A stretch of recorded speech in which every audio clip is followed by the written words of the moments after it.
ഞാൻ പോലും പ്രതീക്ഷിക്കാതെയാണ് എൻ്റെ വീഡിയോ കാണുന്ന ഒരാൾക്ക് ഒരു പൂച്ചനെ കൊടുന്നു തന്നത്. നേരത്തോടെ തന്ന സാധനം വേണ്ടെന്ന് പറയാനും വയ്യ. ഇമ്മ ആദ്യം തന്നെ പറഞ്ഞു ഞാൻ ഈ മുതലെല്ലാം നോക്കൂല. ആ പൂച്ചനെ ഞാൻ നേരെ കാക്കാന്റെ കുട്ടിക്കണ്ട് കൊടുത്ത് 2-3 ദിവസമായി ഇതിനെ കിട്ടിയിട്ട്. വളർത്താനൊക്കെ ആഗ്രഹമുണ്ട്. ചെറിയ ലീവിന് വന്നിട്ട് ഇനി ഇതിനും കൂടി നോക്കാൻ സമയമില്ല. അതുകൊണ്ടാണ് ഞാൻ കാക്കാന്റെ കുട്ടീനെ ഏൽപ്പിച്ചത്. വൈകുന്നേരം അസർസ്കാരൊക്കെ കഴിഞ്ഞ് നേരെ താന്നൂര് പോയിട്ട് ഒരു ചാടിക്കലുണ്ട്. അത് വേറെ തന്നെ ഒരു ഫീലിംഗ്. ഈ ചാടിക്കാമ്പോക്കൊക്കെ ഏറ്റവും കൂടുതൽ മിസ് ചെയ്യൽ ആരാ അറിയോ? പ്രവാസികൾക്കാണ്.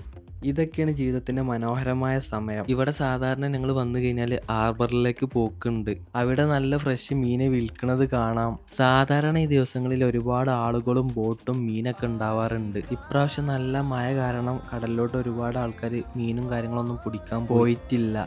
ഓരോ കാഴ്ചകൾ കാണാൻ ഭയങ്കര രസമാണ്. ഫുട്ബോൾ കളിക്കുന്നുണ്ട്. മറ്റു സൈഡിൽ നോക്കിയപ്പോൾ വട്ടം കൂടി ഇരുന്ന് വർത്താനം പറയുന്നത്. ഒരുപാട് ആളുകൾ ചൂണ്ടലിട്ടിട്ട് മീനെ പിടിക്കുന്നുണ്ട്. കടപ്പുറത്തേക്ക് വരുമ്പോൾ സത്യം പറഞ്ഞു കഴിഞ്ഞാൽ ഒരു സാധനം കിട്ടുന്നുണ്ട്. അതാണ് സമാധാനം.